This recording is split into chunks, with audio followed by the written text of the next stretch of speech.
Hello mga idol, please like, share and subscribe for more novel stories to uploads. Diyos ng Digmaan, JC Entertainment. Kabanata 681 hanggang Kabanata 670. Kabanata 681. Inay, ano ang pinagsasabi mo? Ako mismo ang pumili nito, at wala akong pinagsisisihan. Para sa kaalaman mo, pakiramdam ko ay mas magaling si Jack kaysa kina Young Master Clark at Young Master Wilson. Dahil sa inis sa inasal ni Selina. Nilaibot ni Selina ang mga mata kay Fiona at nilagpasan ito para makapasok sa loob. Tumingin si Fiona kay Jack, halatang hindi nasisiyahan. Nangyari ang lahat dahil walang kakayahan si Jack bilang tagapagkalog, at ang iba ay tumingin sa kanilang pamilya ng may paghamak. Habang ang kanilang buhay ay nagbago para sa mas mahusay, maaari silang magkaroon ng karangyan at kaligayahan kahit na mula pa noon. Si Fiona ay bruskong pumasok sa loob, tahimik gaya ng ginagawa niya. Ang mga labi ni Andrew ay pumulupot sa isang awkward at sheepish na ngiti habang tinatapik ang balikat ni Jack. Jack, huwag mong masyadong seryosohin. Ganito siya. Hindi siya masamang tao, umaasa lang siya na magkakaroon ng magandang buhay si Selina. Umiti ng mapait si Jack at tumango. Huwag kang mag-alala, biyanan, hindi ko kayo pababayaan. Wala rin akong pakialam sa Gold family o Clark family. Napaawang ang sulok ng bibig ni Andrew sa sagot ni Jack. Balak niyang aliwin si Jack at pagaanan ang kanyang kalooban, ngunit hindi niya akalain na ang ganoong palalong mga salita ang lalabas bilang tugon. Ito ay nabigo kay Andrew, nadama niya na si Jack ay hindi sapat na down to earth. Hindi lang kayang makipagkompetensya ni Jack sa iba ngunit ayaw niyang aminin ito. Isang mabigat na buntong hininga ang kumawala sa mga labi ni Andrew bago siya naglakad patungo sa entrance ng villa.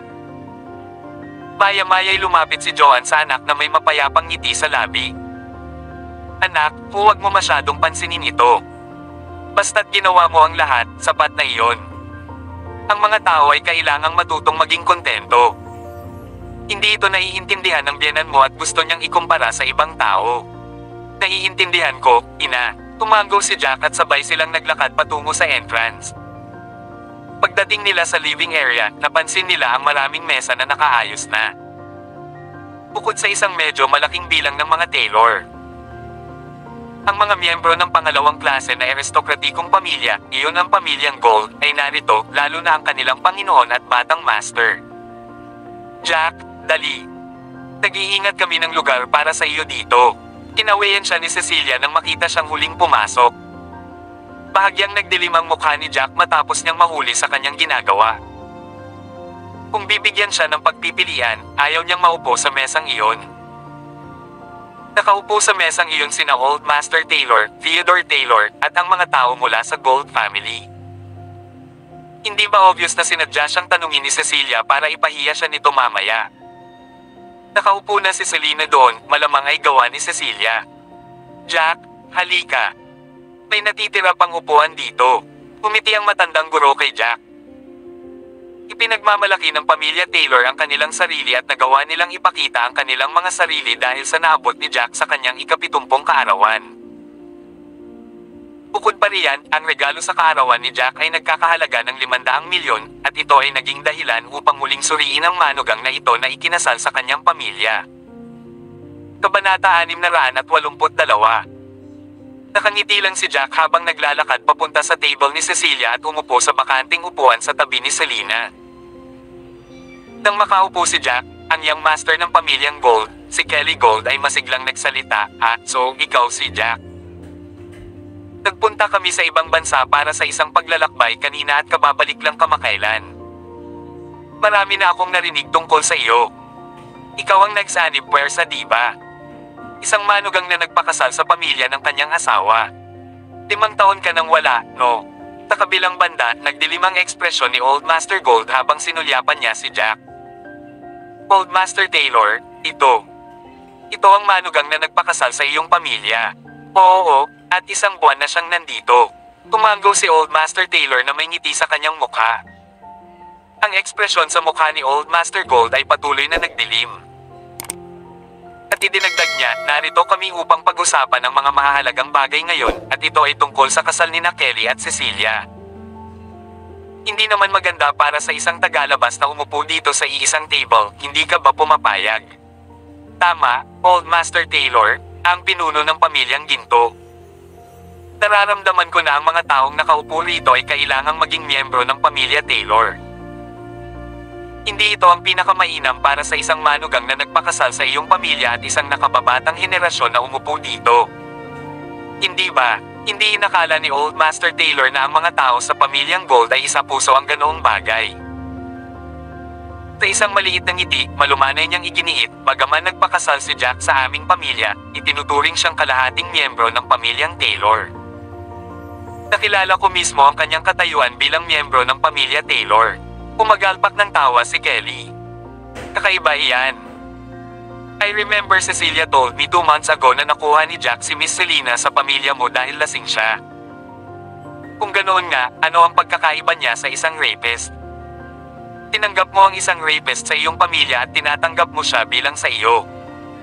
Tinakilos mo ako. Hindi akalain ni Selena na labis na hindi igagalang ni Kelly si Jack. Kaya pa niyang mga tuwiran sa sarili kung minamaliit siya ng mga ito at sinabing isa siyang manugang na kasal sa kanyang pamilya, ngunit nagalit ito nang ihalin tulad siya sa isang rapist. Ang ekspresyon ng mukha ni Selena ay madaling kalabanan ng nagyayelong lamig at matching ngiti din siya. Young Master Gold, maaari ko bang malaman kung anong patunay ang mayroon ka kapag sinabi mo ito? Huwag makinig sa walang basang chismis ng isang tao. Mayroon bang mas malinaw kaysa sa akin, ang taong sangkot, tungkol sa nangyari noong gabing iyon? Napasulyap si Selena kay Jack na nasa tabi niya at bahagyang lumiwanag ang ekspresyon nito. Kusang loob kong ginawa ang mga bagay sa gabi ng aking kasal. Kung kusa ko itong ginawa, paano mapapalitan iyon ng isang maliit na taong may hidden agenda sa isang kwentong rapist? Mali ba ako? Nagalit ito kay Cecilia sa sandaling iyon. Ikaw, itong si Selena. Ang lakas ng loob ni Selena na tawagin siyang maliit na tao na may hidden agenda. Ano ang nangyayari? Taglit na natigilan si Selena sa kangumiti. Cecilia, mukhang hindi ka masyadong masaya. Tinabi ko na ito ay sinabi ng isang tao. Hindi ka naman magtataka sa conclusion, di ba? Sa sandaling ito, muling nagsimulang tumawa si Kelly. Miss Selena, open kang tao. Nabalitaan ko na nakilala mo si Jack sa unang araw at pinakasalan siya sa ikalawang araw. Nagulat ako na natulog ka sa kanya sa gabi ng iyong kasal at nanganak ka pa ng isang anak na babae para sa kanya. Hoy! Ang bilis ng pagbuti ng relasyon nyo. Medyo dramatic na po si Kelly bago niya naiinis na idinagdag. Gayunpaman, bilang isang babae, hindi ka ba medyo walang pag-aalinlangan? Young Master Gold, mukhang wala ka sa posisyon na mag-alala tungkol dito. Pareho kaming nahulog sa isa't isa at first sight at kasal na kami noon. We were husband and wife that time, so how was it wrong na natulog kami? Pumalaklak si Jack nang lumipat ang mga mata niya kay Cecilia. Kahit ano pa, kasal na kami ni Selena bago kami nagkaanak. Kung hindi ito itinuturing na nakalaan. Ang mga batang babae na buntis bago kasal ay itinuturing na nakalaan. Matagal nang naobserbahan ni Jack na buntis si Cecilia, 6 na linggo upang maging eksakto. Kung hindi siya nagpakasal sa lalong madaling panahon, ang kanyang pagbubuntis ay magiging isang maliwanag na detalye. Kabanata 683. Maaaring ito ang dahilan kung bakit pumayag ang pamilyang Gold na ihanda ang kasal nila ni Young Master Gold, siya ay may anak. Ang susunod na henerasyon ng pamilyang Gold. Bakit ka nakatingin sa akin? Hindi ako buntis. Madaling napansin ni Jack ang hiwa ng pagkabigla at pagkakasala sa likod ng mga mata ni Cecilia nang umiwas ito ng tingin, lumingon sa gilid. Hindi ako madaling babae. Pumalaklak si Jack sa kanyang pagbabalik at masiglang idinagdag, dapat ay nasa 6 na linggo kang buntis. Ang pagiging buntis ay hindi gaanong kakaibang pangyayari. Normal lang ito sa kasalukuyang lipunan. Cecilia, buntis ka ba? Nagdilim ang mukha ni Old Master Taylor. Ang pagbubuntis bago ang kasal ay hindi abnormal, isang normal na nangyayari sa buong mundo. Gayunpaman, si Old Master Taylor ay isang tao na lubos na napangalagaan ang kanyang dignidad, at ang pamilya Taylor ay nakamit pa lamang ang pangalawang klaseng titulo ng maharlikang pamilya. Kung ang balita tungkol sa kung paano nabuntis ang mga batang babae ng pamilya Taylor bago sila ikinasal ay maisapubliko, ang halaga ng pamilya Taylor ay lalala. Lolo, siya. Nagsasalita siya ng walang kaparerekon. Paano ko hindi malalaman kung buntis ako o hindi? Si Cecilia ay naglagay ng isang malakas na katapangan, ngunit siya sa loob ay nababaliw. Nagulat siya kung paano nasasabi ni Jack ang mga bagay ng tumpak sa pamamagitan lamang ng pagtingin sa kanya at hindi man lang sinusuri ang kanyang pulso. Maging ang kanyang mga magulang ay hindi alam ang tungkol sa kanyang pagbubuntis. Kung si Jack ay gumagawa ng mga hula, paano niya nagawang mahulaan ng tumpak? Dapat tayo ang ama ni Cecilia mula sa kanyang kinauupuan habang galit na tumahol, huwag ka nalang maglabas ng kalokohan, bakla. Paano magiging ganoon ang anak ko? Pinandilatan ng ama ni Cecilia si Jack sa buong galit nito. Hindi mo man lang hinawakan ang kamay niya o sinuri ang pulso niya. Paano mo masasabing 6 na linggo siyang buntis? Tama iyan. Huwag kang magsalita ng walang kwenta. Umangon mula sa kinauupuan ng ina ni Cecilia, galit din ang kanyang asawa. Bagamat hindi mahilig magsalita ang pamilya namin, hindi kami pwedeng itulak o tapoka na parang doormat. Nakakainis kung paanong ang isang manugang lamang nakasal sa pamilya ay makapagsasabi ng anumang gusto niya. Pagsasalita na sana si Jack nang dumilim ang mukha ni Fiona. At nakatitig lang siya kay Jack. Jack, anong sinabi ko sa'yo kanina? Natahimik agad si Jack. Tinabihan siya ni Fiona na huwag magsalita ng kalokohan bago siya pumasok sa pinto. Gayunpaman, iba ang sitwasyon. Kakayanin niya kung kinukutsa siya ng lahat dahil ayaw niyang matulad sa iba, ngunit kinukutsa nila si Selena, ang kanyang asawa. Ito ay hindi mapakali kay Jack ng husto. Hindi pinansin si Fiona, itinuro niya ang sagot sa ama ni Cecilia. Maaaring kailanganin ng ibang tao na suriin ang kanyang pulso at maaaring kailanganin ng mga western na doktor na suriin ang iyong anak gamit ang mga makina, ngunit iba ako. Nakikita ko lang sa mata ko ang sitwasyon ng anak mo. Dahil sa ayaw niyang tingnan ng mga taong ito ay bahagyang nagtaas pa ba si Jack. Hayaan mo akong sabihin sa lahat ang totoo. Ako ay isang medikal na Diyos, isang doktor na gumagawa ng milagro. Oo. Ipapaalam ko sa iyo na si Jack ang nagpagaling sa binti ko. Tumango si Andrew na halatang natutuwa sa ginawa ni Jack. Napakagaling ng medical skills ni Jack. Hindi lang iyon, ang mala obesity na sakit ni Sharon ay napagaling din ni Jack. Kabanata 684. Hindi nasisiyahan si Andrew sa pagtrato ng pamilyang Gold kay Jack. Siyempre, mababa ang tingin niya kay Jack noon at naalala niya ang pait na hinahawakan niya sa binatang ito.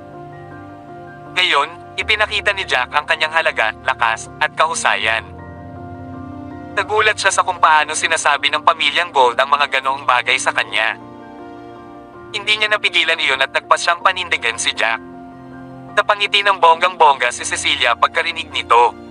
Isang doktor na gumagawa ng milagro. Nakakatuwa talaga. Paano matatawag ng isang sundalo ang kanyang sarili bilang isang doktor na gumagawa ng milagro? Sobra-sobra na ang mga yabang mo. Eksakto ang mga iniisip ko. Sa tingin mo ba ikaw ang Diyos ng digmaan, Ethan Hayes? Tanging isang taong tulad niya ang maglakas loob na tawagin ang kanyang sarili bilang isang doktor na gumagawa ng milagro.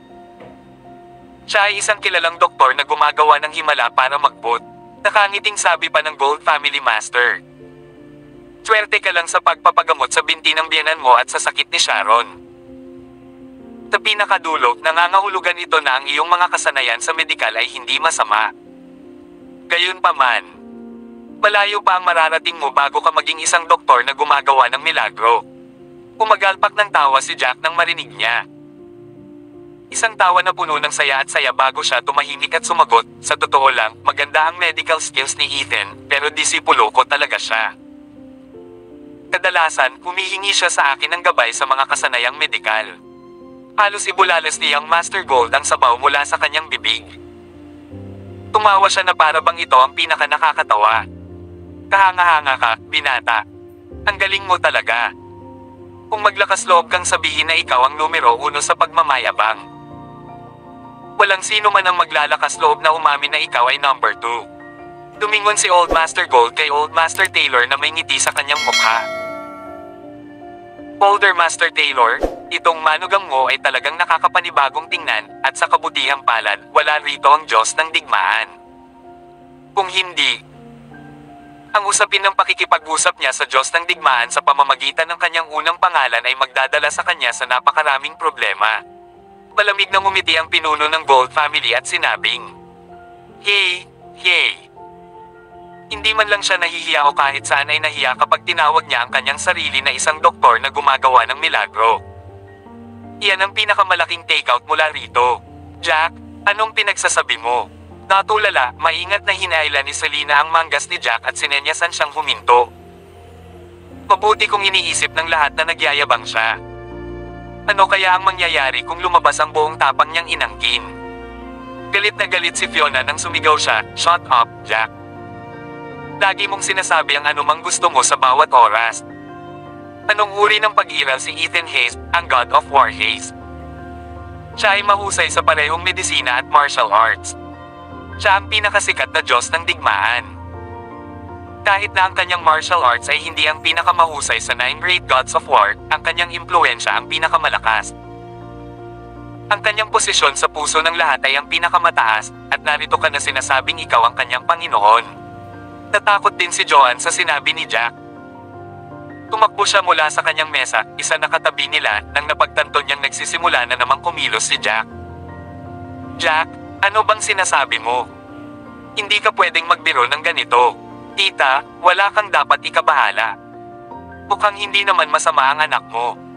At least, napakatapang niya." Kung alam ng God of War Hayes ang tungkol dito, ang pagpatay ay ang pinakamahusay na turnout. Gayunpaman, ang iyong anak ay maaaring nasangkot ang iyong buong pamilya, at iyon ay napatigil siyang Master Kelly na may kasamang ngiti.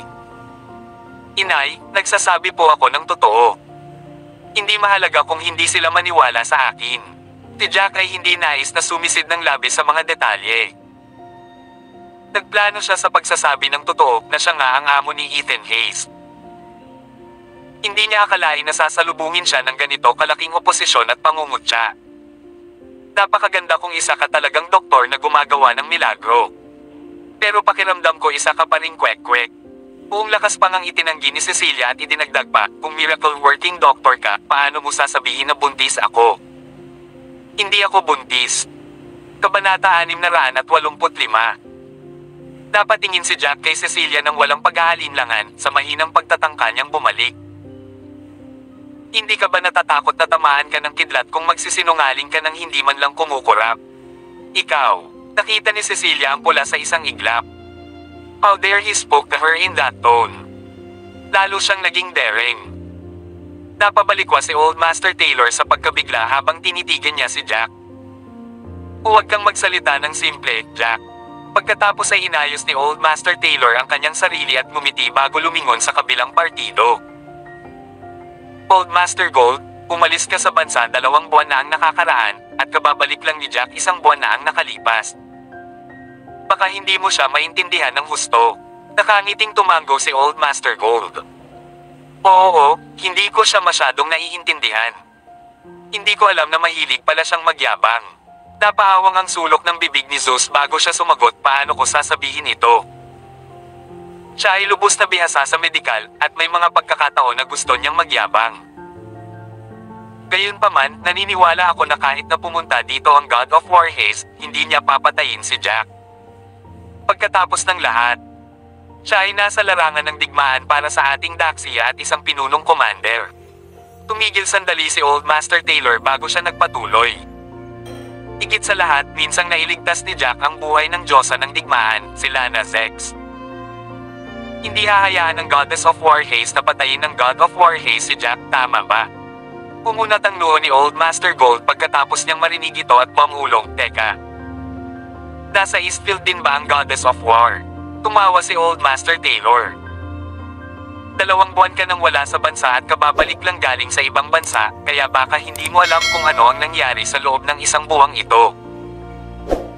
Hindi lamang nasa Eastfield ang Diyosa ng digmaan, ngunit malaya siyang nakarating sa aking 7th kaarawan. Talaga. Dumating talaga siya. Dumating ang nagulat na bulalas ni Old Master Gold. Mauunawaan, nabalisa si Old Master Taylor habang ibinahagi niya ang kwentong ito. Nagsalin siya ng isang baso ng alak para sa Old Master Gold at sabay silang nag-clink sa kanilang mga baso. Halika. Cheers. Sasabihin ko sa iyo ang lahat tungkol dito. Hindi nagtagal ay sinabi ni Old Master Taylor kung gaano kalaki ang eksena sa kanyang birthday party. At ang mga miyembro ng Gold family ay nakinig ng mabuti. Kababalik lang kasi nila at walang alam sa mga nangyari ngayong buwan. Halika dito, Kylie. Kumain ka pa. Naglagay si Selena ng pagkain para sa kanyang anak sa isang plato habang nakikinig din siya. Wala akong ideya na ibibigay ng Diyosa ng digmaan ang kumikinang na perlas na kanyang na-auction na nagkakahalaga ng 500 milyon kay Jack pagtatapos ni Old Master Taylor. Sobrang filial din ni Jack. Ibinigay niya ito sa akin noong ika-7 kaarawan ko bilang regalo ko. Nainggit si Old Master Gold nang marinig niya ito. Mukhang stellar man itong manugang mo. Bagamat isa lamang siyang pinunong commander pagkatapos ng 5 taon, nailigtas niya ang Diyosa ng digmaan at nagdulot ito ng aktwal na mga benepisyo para sa iyong pamilya. Ngayon, ang iyong pamilya ay naging isang pangalawang klase na aristokratikong pamilya. Anak siyang anak, sigurado yan. Tama iyan. Ang pagiging anak ay ang pinakamahalagang katangian para sa isang tao. Kamakailan, inilagay ko ang makinang na perlas sa tabi ng aking unan araw-araw, at pakiramdam ko ay bumuti ang kalidad ng aking pagtulog. Dati, nagigising ako sa kalagitnaan ng gabi o nagdurusa sa insomnia, ngunit wala akong ganoong sintomas ngayon, nakangiting sabi ni Old Master Taylor. Nararamdaman ko na ngayon na ang aking kalusugan at espiritu ay mas mabuti. Dumiwanag ang mga mata ni Old Master Gold pagkatapos niyang marinig ito. Talaga. Ngayon ay talagang himala. Maaari mo bang ipakita ito sa amin para may matutunan kaming bago? Kabanata 686. Oo naman. Malinaw na gustong magpakitang gila si Old Master Taylor. Umakyat siya sa itaas at maya-maya ay bumabadala ang makinang na perlas. Pagkatapos ay inilagay niya ito sa harap ng Old Master Gold. Tumigil sa pagsasalita si Cecilia nang makita niyang walang nagpatuloy sa pagtukoy kay Jack. Pagkatapos ng lahat, siya ay talagang buntis, at hindi magiging masaya si Old Master Taylor kung alam ito ng lahat. Ay nako, ang laki talaga.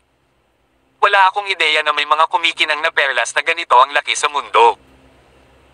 Naiinggit ang lahat sa iyo, tumingin si Old Master Gold sa makinang na perlas sa kahon na nanlalaki ang mga mata. Marami na siyang nakitang kumikinang na perlas ngunit ito ang unang pagkakataon na nakakita siya ng ganoon kalaki. Hindi naman mahalaga ang laki. Ang pinakamahalagang punto ay ang epekto nito. Balita ko may epekto daw ito sa pagpapahaba ng buhay ng isang tao. Umaasa ako na mabubuhay pa ako ng dagdag na ilang taon sa tulong ng perlas na ito. Pakiramdam ko ginagawa talaga nito ang sinasabi. Nakangiting sabi ni Old Master Taylor. May pagmamalaki pa sa mukha niya. Nainggit talaga ako sa'yo. Bakit hindi natin patayin ang mga ilaw at tingnan ang ningning nito? Hindi napigilan ni Old Master Gold ang sarili at sinabing may naalala siya. Oo naman. Iniling ni Old Master Taylor sa mga manggagawa na patayin ang mga ilaw.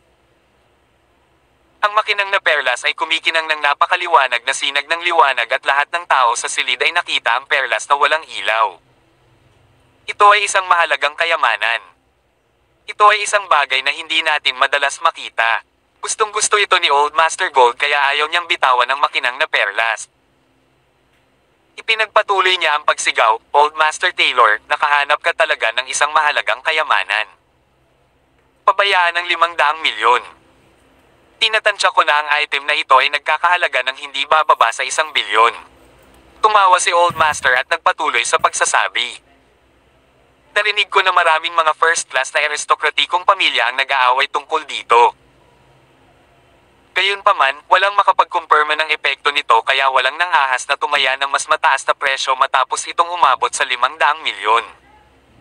Kung tutuusin, malaking kawalan sana ang naranasan nila kung ang bagay na ito ay walang epekto na sinasabing mayroon ito. Oo. Ang isang tulad ng Diyosa ng digmaan lamang ang maglalakas loob na tumaya dito ng 500 milyon ng walang anumang pangamba. Tumango si Old Master Gold. Iniling niya na buksan ang mga ilaw bago nag-aatubili na isara ang kahon at ipinasa ito kay Old Master Taylor. Pagaman babae ang Diyosa ng digmaan na si Lana, napakabuti niyang tao. Talagang niregaluhan niya si Jack ng isang bagay na nagkakahalaga ng 500 milyon. Tutal, iniligtas ni Jack ang kanyang buhay bago ito. Kung ikukumpara sa kanyang buhay, ang 500 milyon ay wala. Tumawa ng malakas si Old Master Taylor dahil sa sobrang saya niya. Nakangiti ring sabi ni Old Master Gold. Halika, inom tayo. Pagkatapos nilang uminom ng ilang beses, sinabi ni Old Master Gold, siya nga pala, Old Master Taylor, pag-usapan natin ang mga seryosong bagay. Nandito kami ngayon para magpadala ng mga regalo sa kasal sa pamilya Taylor.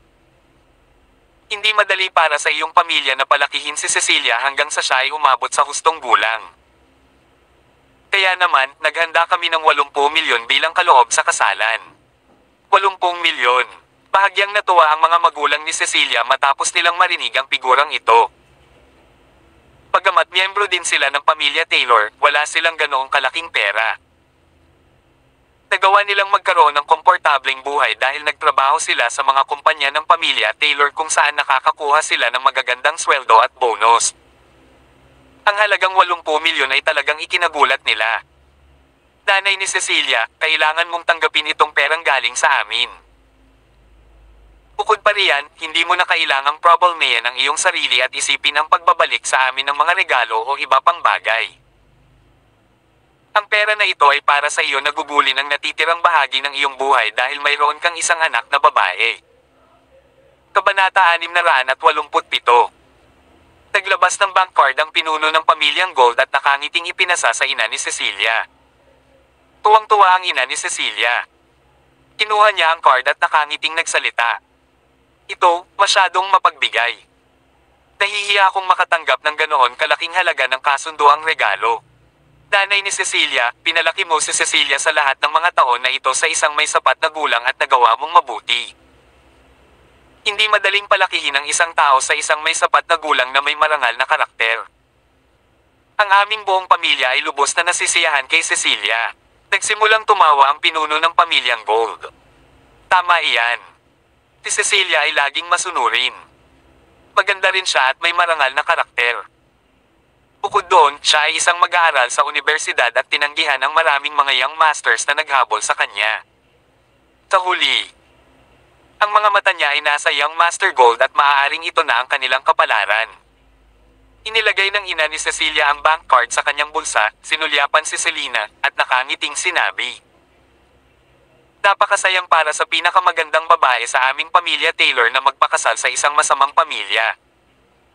20 million worth of betrothal gifts lang daw ang binigay nila. Ang pagpili ng isang tao ay talagang ang pinakamahalaga sa buhay ng isang tao. Natural na naiintindihan ng pinuno ng pamilyang Gold ang pinagbabatayan ng sinasabi ng ina ni Cecilia. Nakangiti din niyang sabi.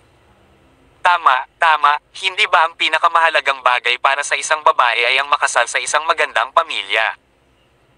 Kapag sila ay ikinasal na sa tamang tao, hindi na nila kailangang mag-alala sa natitirang bahagi ng kanilang buhay kung hindi sila kasal sa tamang tao. Kailangan nilang magdusa habang buhay. Nagdilim ang ekspresyon ng mukha ni Fiona habang ang mga taong ito ay halatang sinasabi na ang kanyang anak na babae ay hindi kasal sa isang magandang pamilya. Bahagyang natarante siya dahil may malaking pagkakaiba nang isipin niya kung paano nagkaroon ng 80 milyong halaga ng mga regalo ang pamilya ni Cecilia samantalang 20 milyon lang ang ibinigay sa kanya. Ni Jack. Salamat po tito, masayang sabi ni Cecilia. Uy Binibini, bakit tiyuhin mo pa rin ang tawag mo sa akin? Inayos ng pinuno ng pamilyang Gold ang kanyang ekspresyon at sadyang ipinakita na hindi siya masaya. Oh, salamat ama, nakalang sumagot si Cecilia at agad siyang hinarap. Tama iyan. Ang pinuno ng pamilyang Gold, si Ezra Gold, ay nagsimulang tumawa ng malakas. Pagkatapos ay sinabi niya kay Zeus, Old Master Taylor, pagkatapos ay napagpasyahan na. Ang susunod naming agenda ay pag-usapan ang mga petsa ng kanilang kasal. Pumili tayo ng magandang date at magdaos ng grand wedding para sa bagong kasal na ito. Sure, wala naman akong issues. Sabihan mo lang ako kung anong araw ang mas angkop, okay? Tumango si Zeus. Ang mga tao sa pamilyang Gold ay talagang mayaman at kaya nilang bayaran ang halaga ng regalo sa kasal ni Cecilia. Siya ay lubos na nasisiyahan na sila ay nagpahayag ng kanilang katapatan dito. Paano pagkatapos ng isang buwan? Sabi ni Kelly pagkatapos mag-isip. Takasong ito. Magkakaroon tayo ng mas maraming oras upang maghanda dahil ito ang pinakamahalagang bagay sa buhay at kailangan nating gawin itong pinakamaganda hanggat maaari. Sa tingin ko hindi na natin kailangan. Ng ganoong katagal. Bakit hindi natin idaos ang kasal 25 araw mula ngayon? Oo, mukhang magandang araw iyon. Napaisip si Cecilia at sinabi nito pagkatapos niyang palihim na sumulyap kay Selena. Hindi naman ganon kaganda yun, di ba? Hindi ba birthday ni Selena ang araw na iyon? Maya-maya may naalala si Fiona at nakakunot ang noo niyang sinabi. Cecilia, mas maganda kung magpalit ka ng date. Huwag gawin ang dalawang kaganapan sa parehong araw. Kabanata 688. Magpalit ng ibang araw. Bakit kailangan kong baguhin ang kasal ko sa ibang araw? Bakit hindi ito palitan ng iyong anak sa ibang araw? Agad na naging malamig ang ekspresyon ni Cecilia pagkatapos niyang marinig ito. Malungkot niyang sinabi, pinili ko ang petsang ito pagkatapos ng maraming pagsisikap at pag-iisip. Paano mo hihilingin sa akin na baguhin ito? Hindi naman tanga si Fiona at napagtanto niyang sadyang sinasadya ng kabilang partido. Pinabulaanan niya, birthday yun ng anak ko. Paano na lang niya mapapalitan ang date niya? Ikakasal ka na. Walang pinagkaiba kung ikakasal kapag kalipas ng isang buwan o mas maaga ng ilang araw, di ba? Ang mga kaarawan ay maaaring isagawa ng ilang araw ng mas maaga. Bakit kailangan kong gumawa ng paraan para sa kanya? Hindi ba kasing halaga ng kaarawan niya ang kasal ko? Natural lang kay Cecilia na ayaw niyang baguhin ang petsa ng kanyang kasal. Sabi pa nga niya, taon-taon pwedeng ay celebrate ang birthday niya pero isang beses lang gaganapin ang kasal ko. Paano ko papalitan ang petsa? Kumunat din ang noo ni Old Master Taylor at sinabi kay Cecilia pagkatapos niyang mag-isip. Cecilia, bakit hindi mo bahagyang baguhin ang mga petsa? Okay lang na mas maaga o mamaya ang kasal, di ba? Ang pinakamahalaga ay, na-advertise na ni Jack ang kaarawan ni Selena at alam na ito ng lahat sa Eastfield. Hindi niya mapapalitan ang petsa kung bigla-bigla ka na lang tatanungin. Ay, oo. Muntik ko nang makalimutan. We saw the advertisement all over the place on our way here and the advertisement said that he was going to hold a birthday party that stirs the city. Muntik ko nang makalimutan ang tungkol dito kung hindi ito binanggit ni Old Master Taylor. Itong birthday party ay ginaganap ng manugang mo para kay Selena. Napagtanto ng pinuno ng pamilyang Gold kung ano ang nangyayari. Sabi niya sabay ngiti ng malamig. Lungsod stirring. Anong tono? Titingnan ko kung paano mo mapapasigla ang lungsod. Kung wala kang kahit isa hanggang 2 bilyon o higit pa, paano mo mapupuksa ang lungsod? Pare, nagyayabang itong taong ito. Sa tingin ko ay gumastos siya ng maraming pera para gawin ang patalastas. Magkano pa kaya ang meron siya? Pagdating ng panahon, huwag kang magdulot ng kahihiyan sa pamilya. Iyon ay magiging maraming pag-uusap at walang aksyon. Diretsong sabi ni Cecilia sa pinuno ng pamilyang Gold. Gusto ko talagang idaos ang kasal ko sa araw na iyon. Napaisip ang pinuno ng pamilyang Gold at sinabi kay Jack. Ikaw si Jack. Paano ito? Babayaran ko kahit anong halaga ang ibinayad mo bilang iyong advertisement fee at ibibigay mo sa akin ang araw na iyon para maisigo ako ang kasal ng anak ko. Sabi din ni Kelly na may kasuklam-suklam na ekspresyon sa mukha. Tama iyan. Ikakasal na ako at baka ngayon lang ako ikakasal. Ito ay dapat na isang labis na kaganapan. Normal birthday party lang ang event mo kaya hindi mo na kailangang mangagaw ng date sa amin, di ba? Jack, magkano nagastos mo? Kung gumastos ka ng 30 milyon, humingi sa kanila ng hindi bababa sa 50 milyon. Pagkatapos ng lahat, kailangan mo pang humingi ng bayad para sa pinsala sa iyong kalusugan sa pag-iisip, tama ba? Sumulyap si Fiona kay Jack at mahinang nagtanong. Mahinahong ngumiti si Jack, tumingin sa pinuno ng pamilyang Gold, at sinabing, paumanhin, Master Gold. Hindi ko talaga alam kung magkano ang nagastos kaya hindi ko alam kung paano kita sasagutin. Bago pa makapagsalita ang pinuno ng pamilyang Gold, galit na tumayo si Kelly. Bata, huwag kang umarte. Nagawa mo na ang advertisement pero hindi mo alam kung magkano ang nagastos mo. Sa tingin mo ba kami ay tanga? Kailangan mong pag-isipang mabuti kung gusto mo talagang makipag-away sa akin dahil dito, ibig sabihin ay lumalaban ka sa agos. Huwag mong pagsisihan ang ginawa mo sa huli. Yang Master Gold, huwag kang magalit. Huwag kang magalit. Nagulat si Fiona nang makita niyang lalong nagalit si Kelly. Palihim niyang naramdaman na masyadong nakakadismaya ang manugang na ito.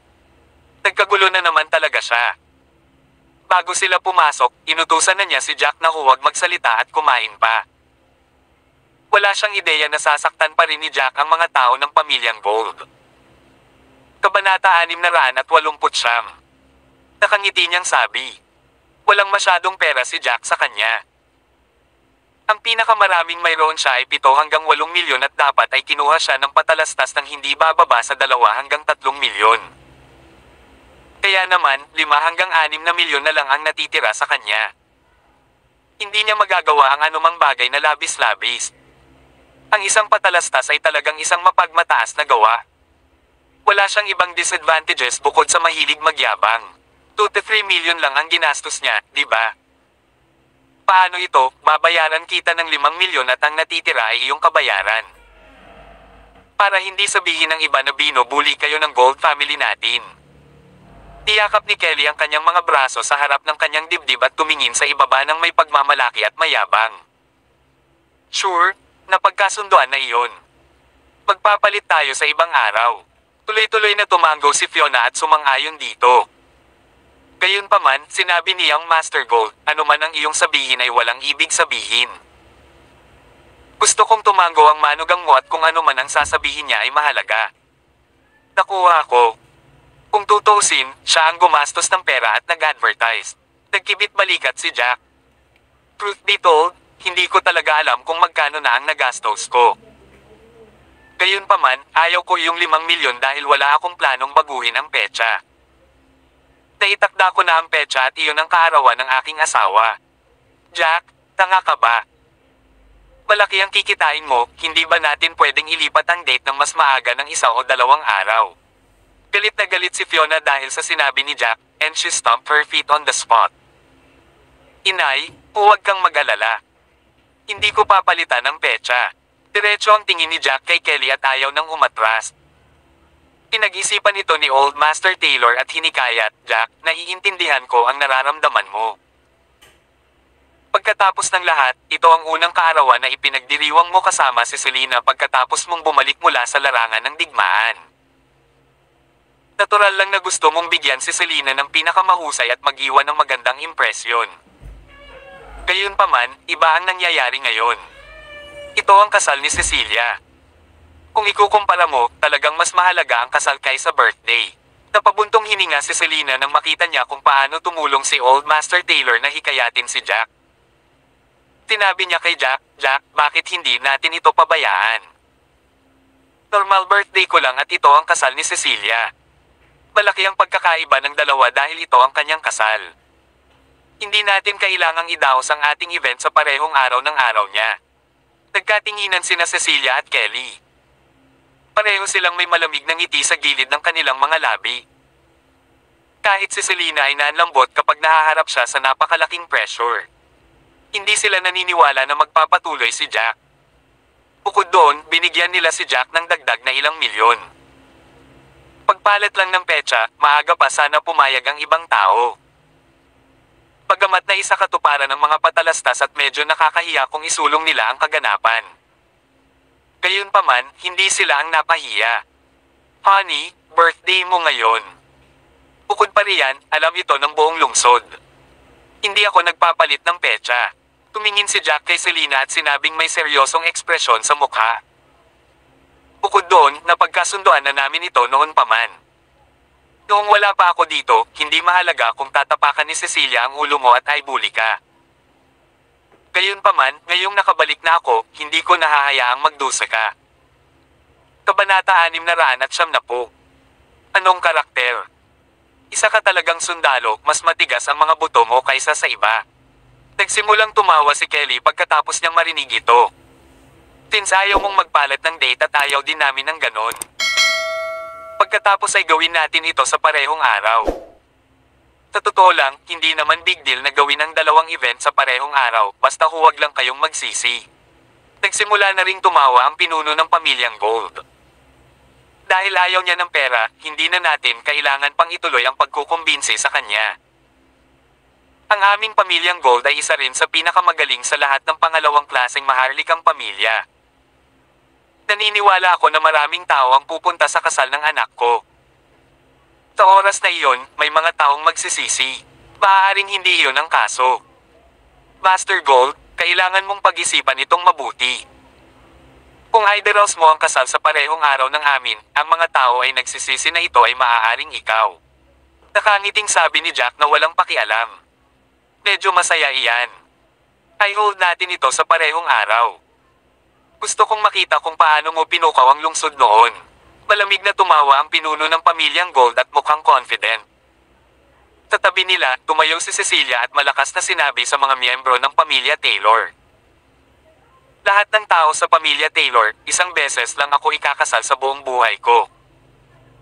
Pagkalipas ng 25 araw ay magiging pinakamalaking araw ng aking buhay. Naniniwala ako na lahat ay bibigyan ako ng mukha, tama ba? Sana lahat ay makapunta sa aking kasal at huwag itong palampasin. Agad na tumayo ang isa sa mga elder sa pamilya Taylor. Huwag kang mag-alala, Miss Cecilia. Iyon ang pinakamahalagang araw mo kaya siguradong nandoon tayo. Oo, mas mahalaga ang kasal kaysa sa kaarawan. Talagang dadalo kami dito at kasama ka sa inuman. Tumayo din ang isa pang medyo may edad na lalaki at sinabi. Isang matagumpay na ekspresyon ang ipinakita ni Cecilia pagkatapos niyang marinig ito. Tumingin siya kay Old Master Taylor at sinabing, Old Master, hindi ka absent sa wedding dinner ko, di ba? Mas kailangan ko ang pagpapala mo, huwag kang mag-alala. Nandyan si Lolo. Siguradong pupunta ako doon. Nagsimulang tumawa si Old Master Taylor. Pagamat naiintindihan niya na sinadya ito ni Cecilia para ay bully si Selena ngunit hindi niya ito masisisi kay Cecilia kung mapilit si Jack. Masasabi lang na masyadong matigas ang ulo ni Jack. Gusto niyang makipagkompetensya kay Cecilia sa bagay na ito.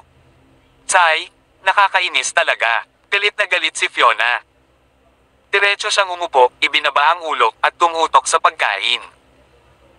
Gayunpaman, ang pagkain ay hindi kasing sarap ng dati.